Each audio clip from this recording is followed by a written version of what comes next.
Hello there and welcome to The Brief. It's a Monday's edition. That's right, a brand new start to a brand new week. I'm Jessy Chahal. Joining me shortly is Crisis Management Analyst Nordin Abdullah speaking to us on the One Planet City Challenge and our borders reopening in just a couple of days on the 1st of April. In that perspective, the GDP growth. Later, I'm joined by KHOO, founder of PUSAKA and senior fellow at Aziz, walking us through the Prime Minister's call to internationalize Bahasa Melayu for ASEAN. All that happening on this edition. Thanks for being with me. As usual, first things first, we get into the news in brief.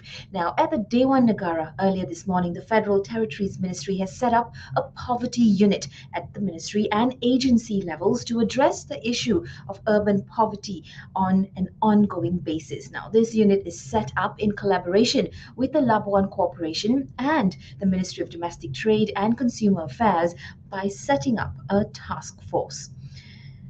Meanwhile, the Sultan of Perak, Sultan NAZRIN Shah, had this to say at the opening of the Perak State Legislative Assembly.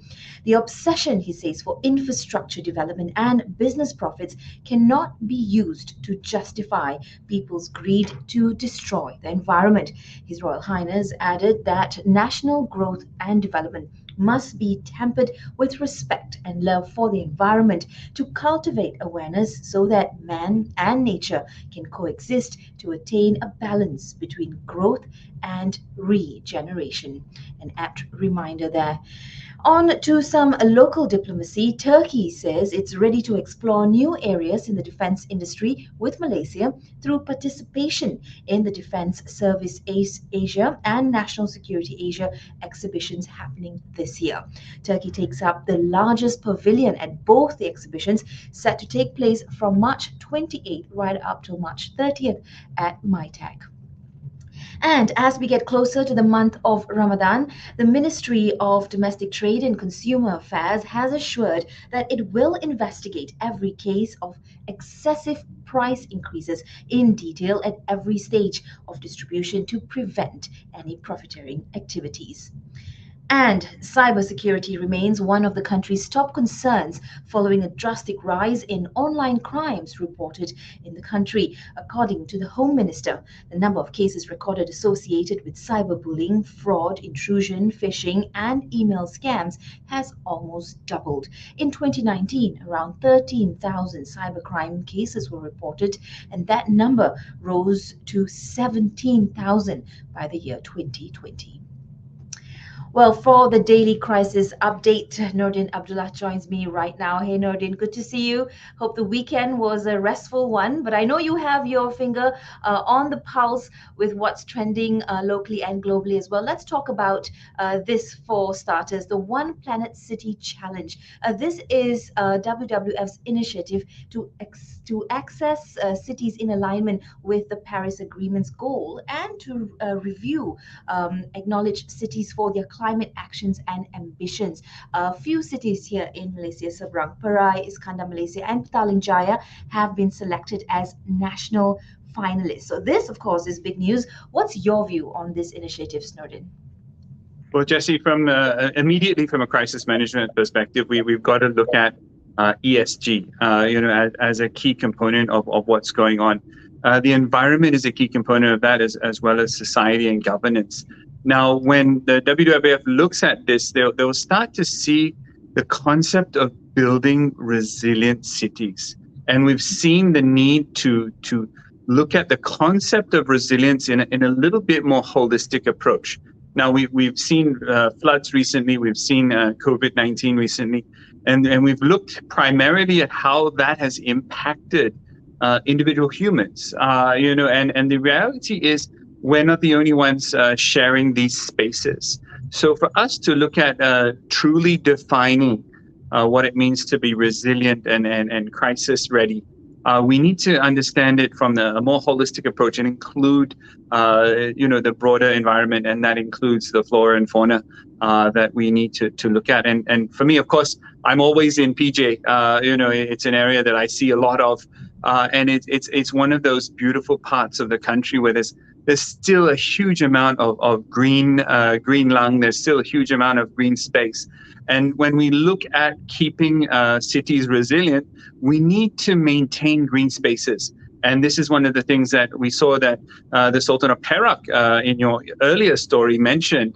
We can't simply rush to build massive infrastructure and push for massive development at the cost of the environment. And in the context of city development and city and urban planning, that's maintaining green spaces, one for flood reduction, but also for people to live and enjoy their lives. It's not just about, going to work, coming home. It's about a quality of life. And that's really defining of a developed country. Absolutely, I couldn't agree more. But it's also fascinating now with the OPCC, or the One Planet City Challenge. It has 280 cities around the world that has joined this challenge, and of course, it will be a game changer, really, to bring on more awareness as well as to what needs to be done, especially in a city setting, or what can be done. These will also, create more education, I think, as well as set examples for younger folk. It's funny, we drive miles and miles out of the city to go to a small green lung, and then we come back into the city and pay, top dollar for an area that is more green, something that has got more luxury in that sense. So that is really going to hopefully also change the way we plan our infrastructure in the city as well. I mean, with the sweltering heat that's going on as well, Nordin, I think this is quite timely. Exactly, and now we're looking at not just how much green lung is available and how do we access that, but also the activities that go on within the green lung. It's one thing to see that it's available. It's another to make sure that this community asset is now used in a way that develops the economy as well as a society. And this is something where we talk about in terms of using a community asset in a way that is intended, but also in a way that is beneficial to individuals and the society at large.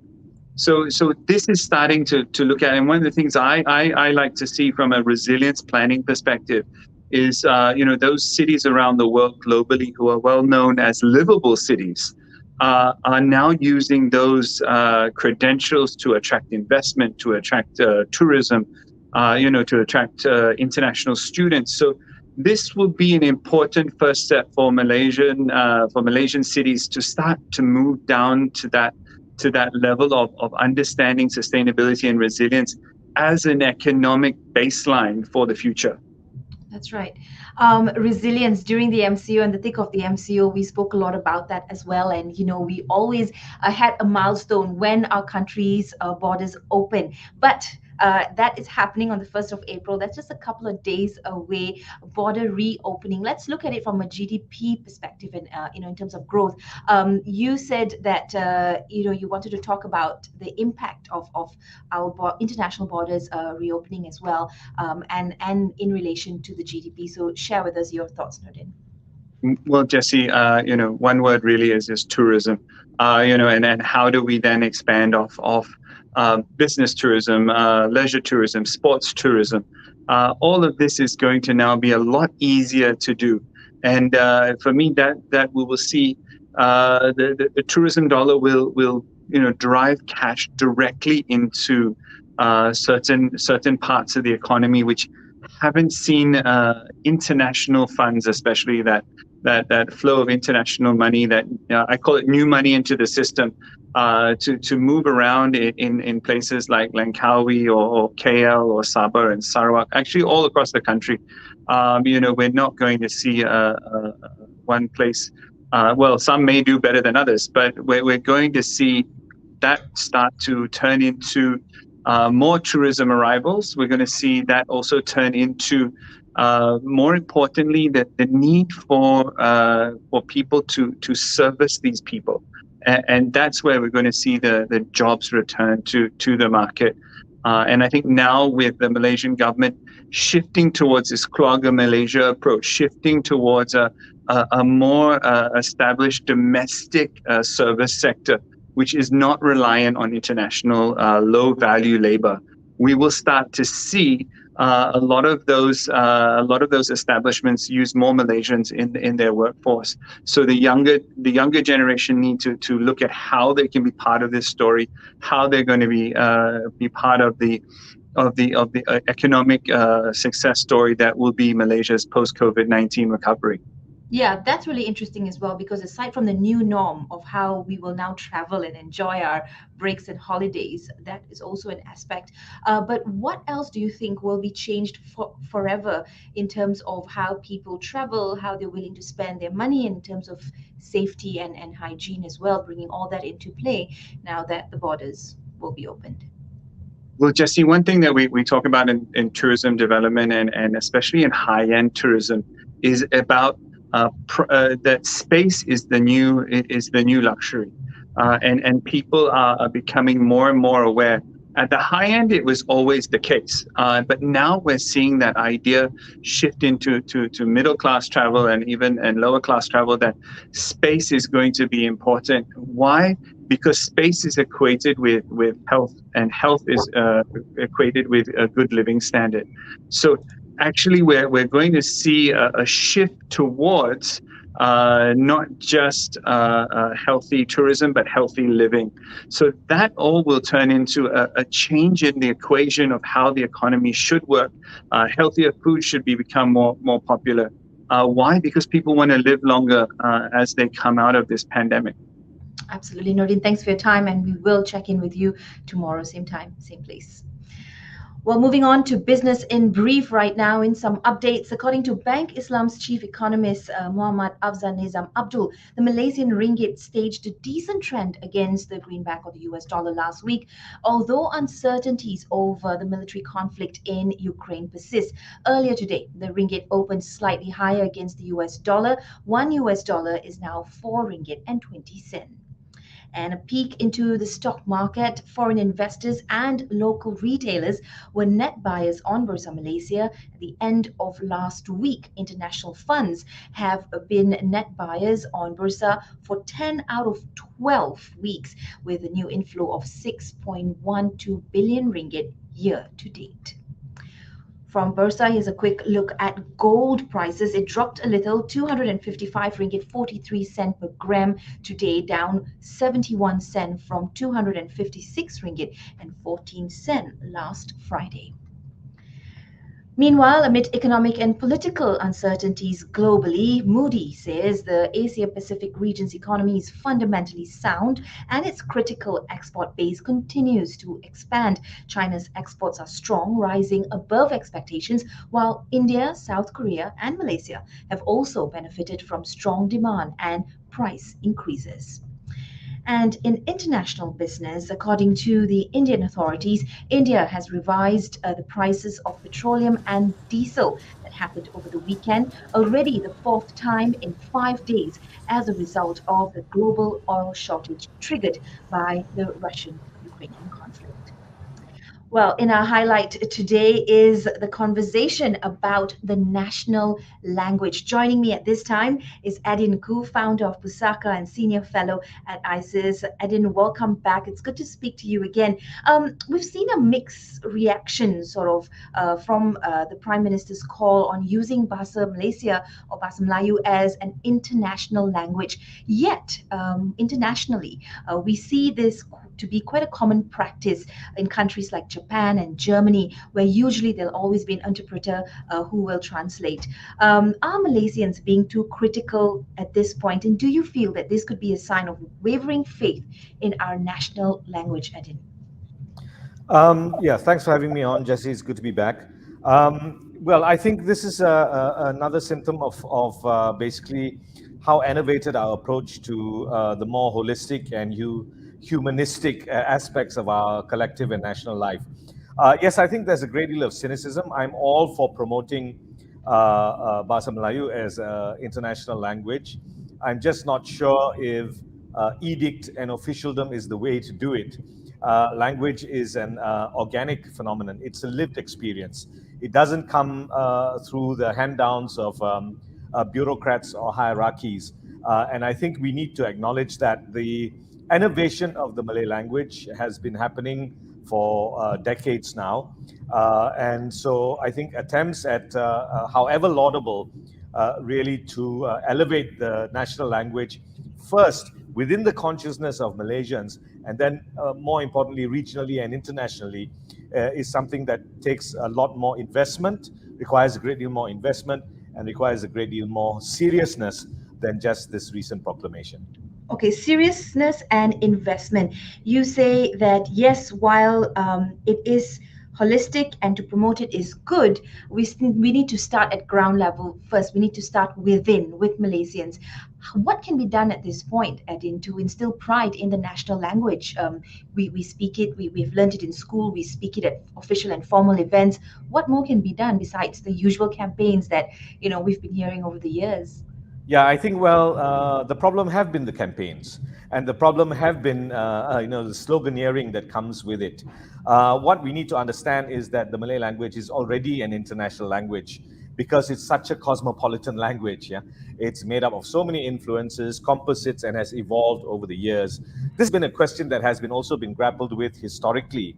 When the Dewan Bahasa dan Pustaka was first founded in 1955, it's good to remember that the first book that was published was not a book written originally in Malay, but it was a book translated from the English into Malay by none other than one of the great figures of modern Malay language and literature, whose name was Zabah, Pendeta Zabah. And I recall very clearly that Zabah made a statement that the Malay language, as a result of certain historical circumstances, namely colonialism, had been set back. And so the very important thing for the Malay language to do now was to interact with the world's leading languages, to gather knowledge, to commit themselves to translation.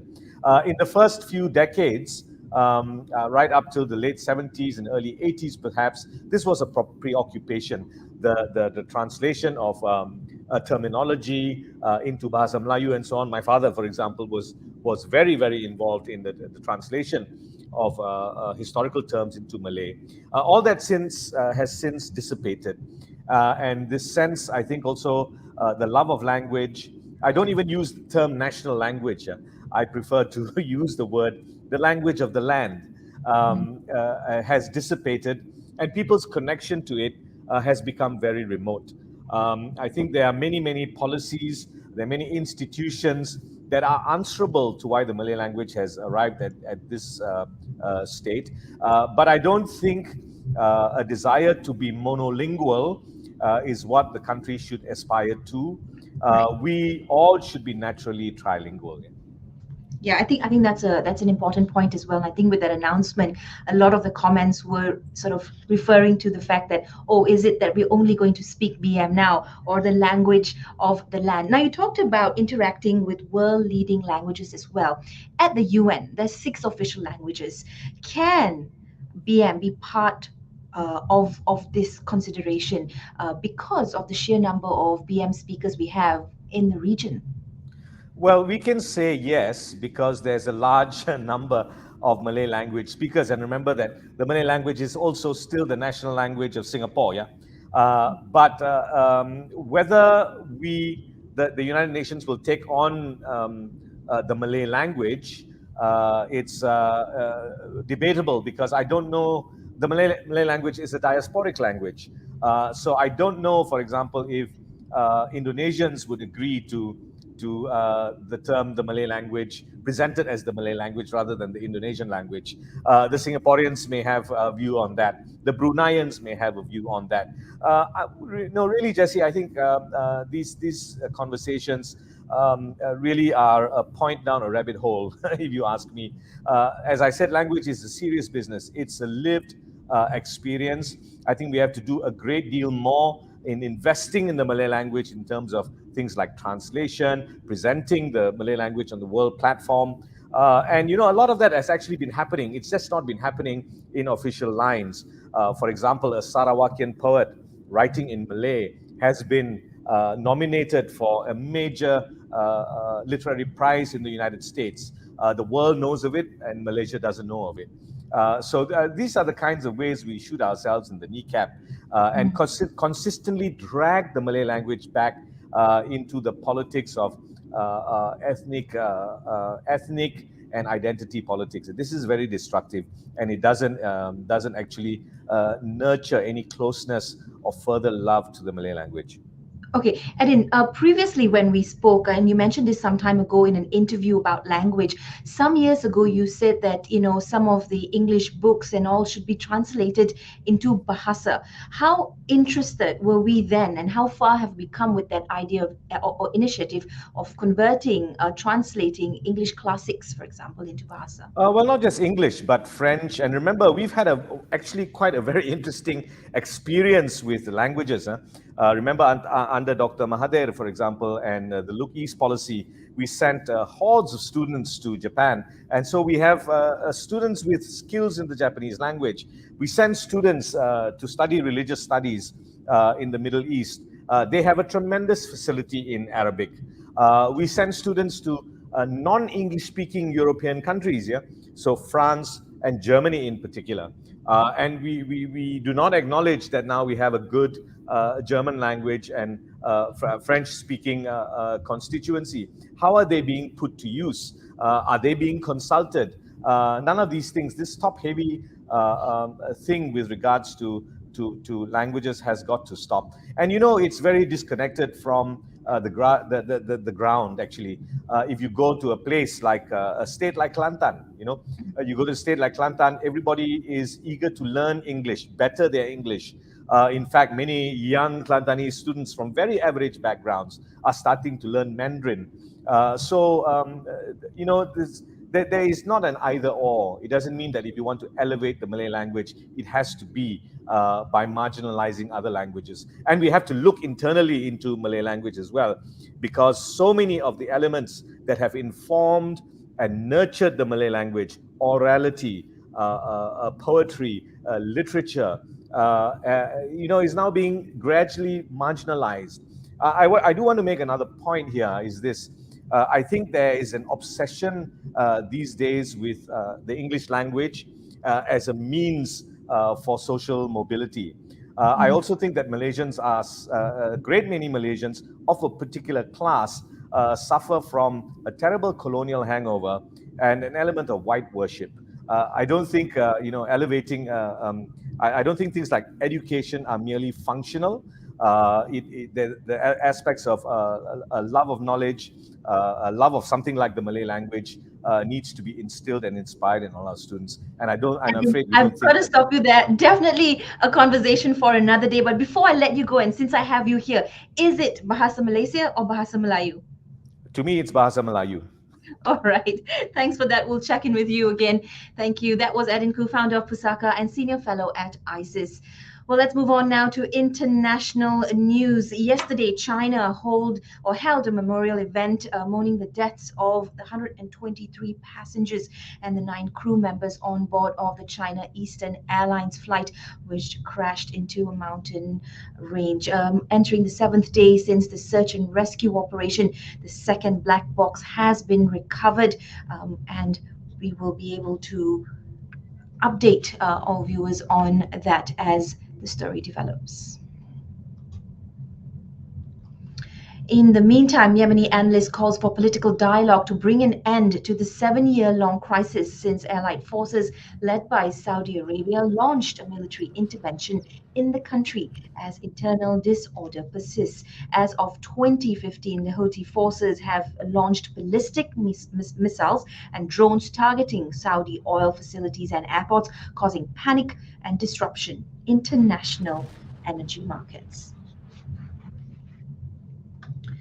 And Myanmar's junta chief says that the military will not negotiate with terrorist opposition forces, vowing to destroy them as opponents coup vowed they will also fight on. The military accuses opposition of killing civilians and security forces, while activists say the military has killed hundreds in crackdowns since the coup. The country has been plagued by violence since the military seized power, a decade of tentative democratic and economic reforms. And now on to some updates on the Russia-Ukraine conflict. The two countries are set to hold a new round of face-to-face peace talks this week in Turkey. According to both sides, an in-person negotiation has been agreed to be held this March 29th till the 30th. Meanwhile, news from Latin America. El Salvador's Congress approves emergency powers, which temporarily suspends some constitutional protections after the country recorded a sharp rise in criminal gangs killings. The nation recorded the highest daily toll of homicides in century, with a total report of 62 homicides this Saturday. Its president calls approval of measures which includes restrictions on free assembly and correspondence and communications, as well as an extension of administrative detention. And Canada qualifies for the World Cup finals, beating Jamaica 4-0 to book their ticket to Qatar and end 36 years of failure and heartache. This will be the first time Canada will be playing at the World Cup since 1986, where they lost all 3 games, failing to score a goal. And what's trending on Twitter today, My Sujathra is under the buzz with fears of potential selling of the application to a private entity. The Health Ministry has clarified that the app is still under the government, guaranteeing protection of user data and privacy. And of course, this Will Smith and Chris Rock are up on the list as drama ensued Oscars last night after Will landed a punch on Chris Rock for slipping a joke on wife Jada's bald head live on stage. It was not a prank. That hashtag Will Smith and hashtag Chris Rock is something you'd want to look up if you're interested in this story. Hey, before I end today, I'd like to remind all receivers of Sinovac to please go get your boosters if you have not already before the 1st of April, because that will expire. It will label you unvaccinated if you fail to do so. That's all from me today. Catch me again tomorrow, same time, same place, right here on The Brief. Thanks for watching.